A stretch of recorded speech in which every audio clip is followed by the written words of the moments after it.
नमस्कार मित्रांनो, हे बघा आज आता आपण बनवलो आहोत मांदेली फ्राय. आणि ही मांदेली कटिंग करून साफ करून व्यवस्थित धुवून घेतलेली आहेत. त्याला हळद मीठ लावली होती आणि आता आपण त्याच्यामध्ये टाकला आहे मच्छीचा मसाला, चवीपुरता मीठ झाल्यानंतर त्याच्यामध्ये आपण घेणार आहोत आत्ता आलं लसूणची पेस्ट. ही आलं लसूणची पेस्ट घेतले आणि याच्यानंतर आपल्याला याच्यामध्ये घालायचं आहे कोकम आगळ आणि हे सर्व व्यवस्थित मिक्स करून घ्यायचं आहे. त्याला सगळं लागलं पाहिजे मच्छीला, त्यामुळे व्यवस्थित ढवळून घेतले आपण काढून.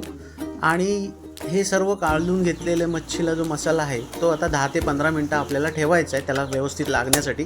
आणि आता आपण शेगडीवर ठेवणार आहोत तवा आणि तवा झाला की आता एका प्लेटमध्ये आपण घेतलं हे रवा आणि तांदळाचं पीठ मिक्स करून घेतलं आणि तव्यावर आता आपण तेल घेतलं आहे आणि त्याच्यानंतर मच्छी पिठात बुडवून आपण अशी तव्यावर टाकून घेणार आहोत व्यवस्थित म्हणजे. आणि ही सर्व मच्छी टाकून झाल्यानंतर मंद आचेवर आता आपण 5 मिनटं ही झाकून ठेवायचे, कारण की 5 मिनटात लगेच ही शिजते, छोटी मच्छी असल्यामुळे. आणि हे बघा आता ही व्यवस्थित भाजले एका साईडने. आता ही आपण फिरवून घ्यायची आहे.